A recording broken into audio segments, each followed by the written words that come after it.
One of the things that I love about being in ministry is the community of colleagues that I have, because they understand and share the same kind of challenges that I do. When we gather at our retreats, we share our joys and sorrows exactly the same way you do here in services, and we do our best to provide support for one another. We can be vulnerable together, and we are. We can admit mistakes, and we can ask for help when we need it. Occasionally, we call one another out if we see harm being done, because of course, we all do harm, even if it is unintentional. Hearing about the harm we've done is not easy. In fact, it can be excruciating.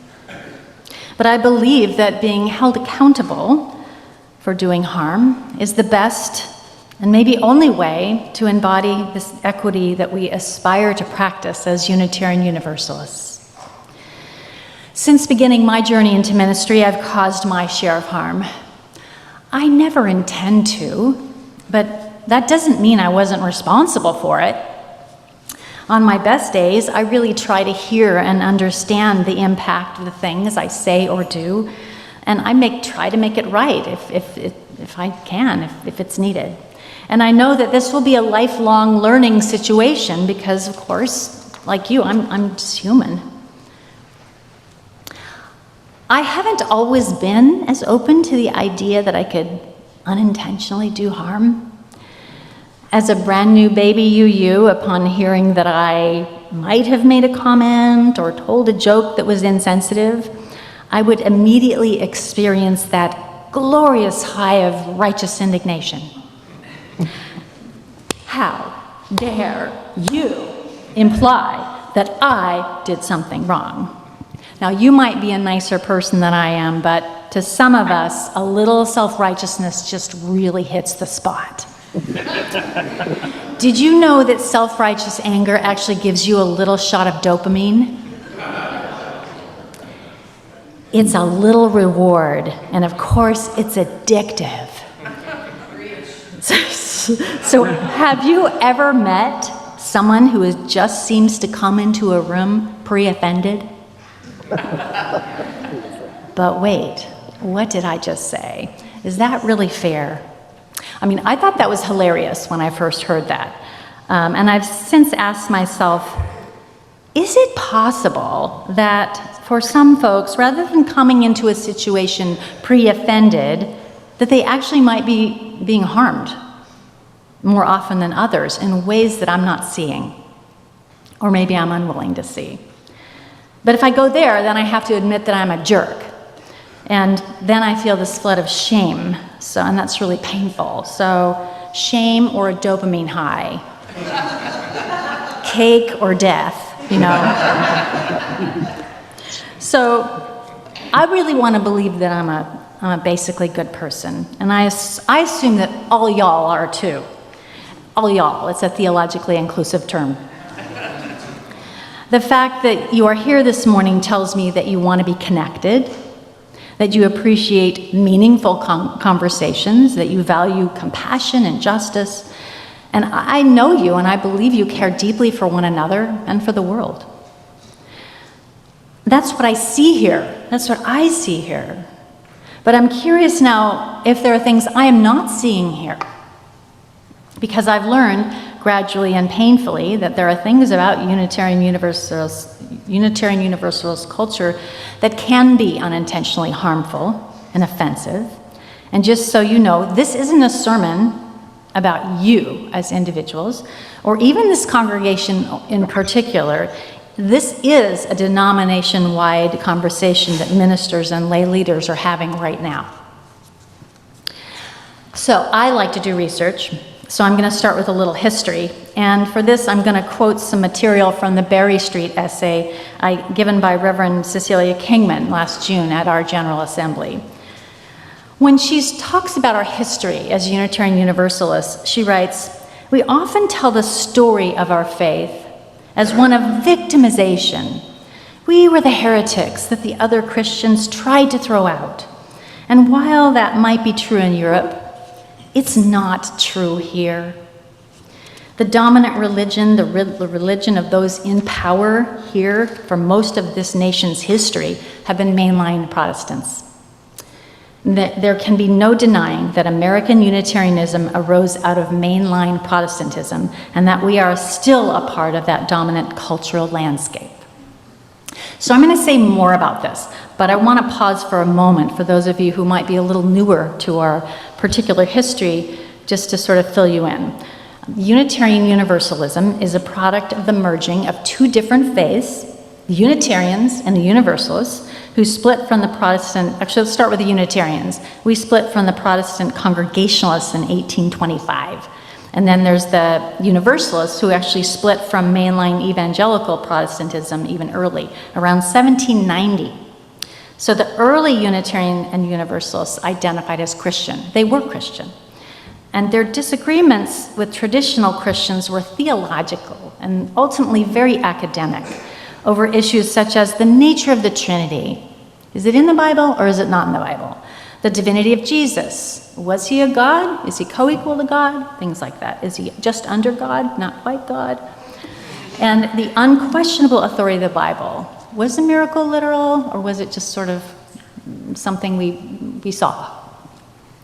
Over time then, both the Unitarians and the Universalists adopted increasingly progressive attitudes about who should be welcome in a religious community.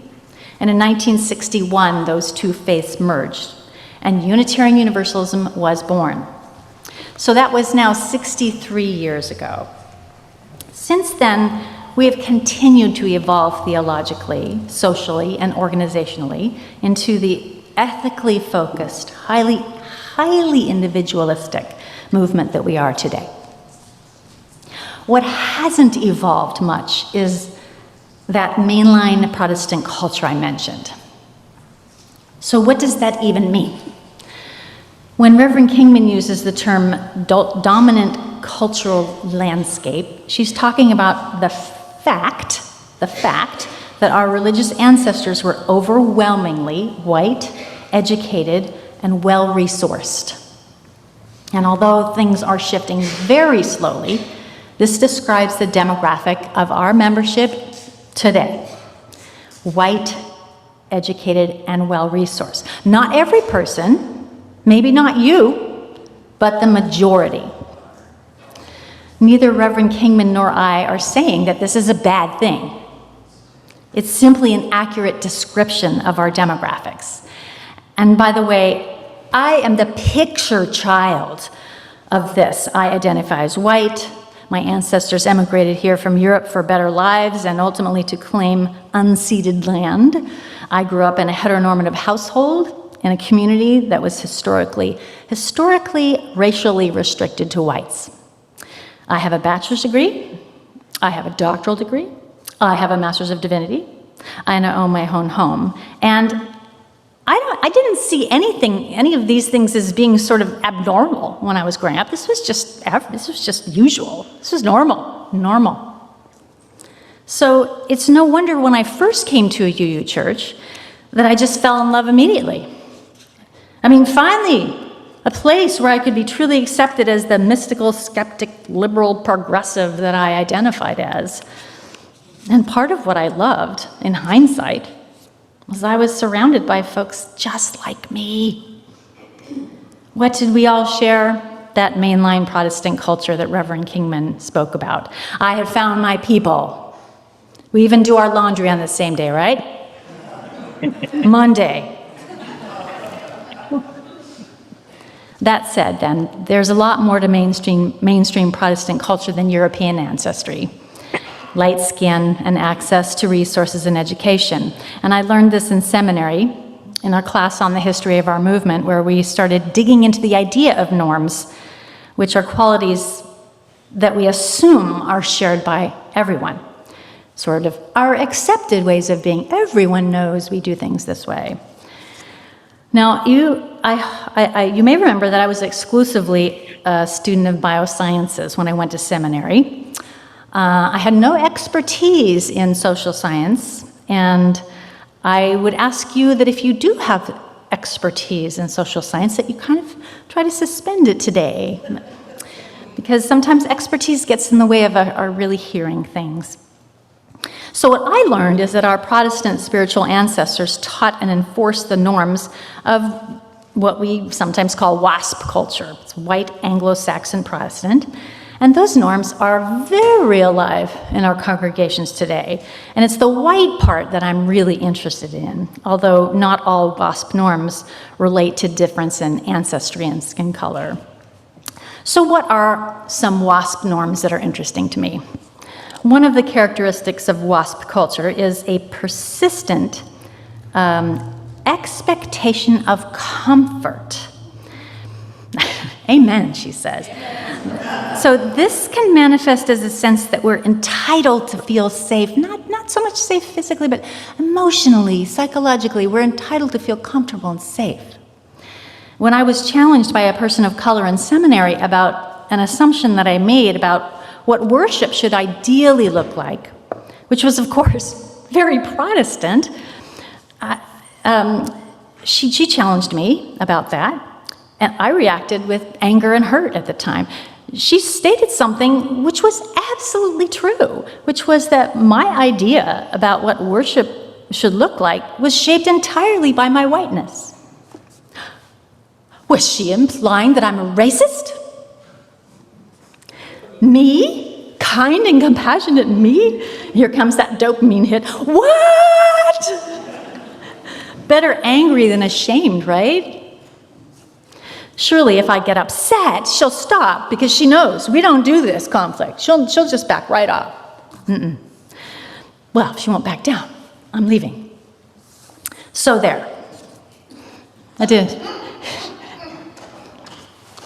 White Protestant culture teaches us that we should avoid and suppress conflict because it creates discomfort, and that is unacceptable. We don't do discomfort. So notice what I did unconsciously in that interaction I just told you about. I prioritized my emotional comfort over any concern for her feelings or her viewpoint, for her, I became the important one. She was harmed and I was the important one. So that unvoiced message to her was that her feelings and perceptions don't matter as much as my comfort. But she was actually the one who was experiencing harm. She was the one who felt excluded from the worship service that I thought was ideal. Because, of course, she didn't grow up with WASP norms. If you watch the news at all, you know that feeling entitled to comfort as a non-white person is an attitude that can be patently dangerous.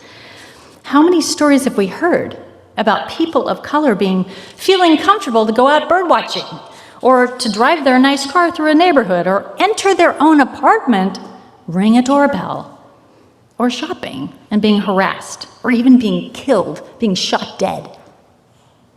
An expectation of comfort was not a norm for my classmate. It's actually dangerous in some situations, and the fact that I even bothered to consider, the fact that I never even bothered to consider that, it bothered her.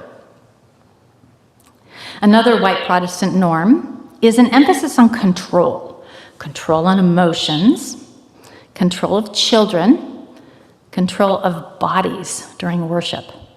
Having control over a situation means we'll be able to predict what our experience will be like. And that's about comfort again, right? There's nothing more horrifying to me than being asked in worship to do something that I'm not expecting, like get up and do a quick interpretive dance. I would rather eat live insects. How about sitting through a worship service which features people calling out, or praying loudly, or swaying, or lifting your arms in the air? Well, I would say generally, we don't do that. What is that, God's frozen people? Have you heard that expression? Frozen, yeah. But what if that happens to be normal for you? What if that's what you were raised doing? Other cultures are different in church. The people are different in church. They do church differently. Would you feel comfortable here? Would you feel free to do those things here? Our congregational norms involve hierarchical structures of power with committees and boards and bylaws, and those things are obviously necessary for organizations to be healthy and to run. But it's interesting if you look at who's chosen to serve on in Unitarian Universalist churches. I'm not talking about specifically this one, but if you look at boards and chair people, you look who's chosen in those roles that come with power in our nation and in our congregations, those folks, they tend to be overwhelmingly white. Another norm is extreme discomfort with vulnerability and anything that seems weak. White Protestant culture teaches that we should be healthy and self-sufficient. But if we become ill or disabled, our culture has taught us that it's really better to hide that and suffer silently than have it be known that we aren't in perfect health or need some kind of accommodation to attend. How many of you, I want to know someone, and you don't raise your hand, who refuses to admit they need a hearing aid? Don't raise your hand. I don't want to see my sister raising her hand. Oh, she's raising her hand. I have an old friend who would rather not hear anything, complete disconnection, rather than to admit that she can't hear. When we finally do admit that we need assistance of some kind, those accommodations can be very slow in coming. And again, I'm not criticizing UUP because I know that accommodations for folks who need some assistance are being prioritized by our boards and committees right now. Another mainstream Protestant norm is that of good health and self-sufficiency. Don't offer to help us. We don't need help. In fact, we're going to help you. This norm makes it very difficult for us when we become ill or disabled. And don't fool yourself. We all will, every one of you.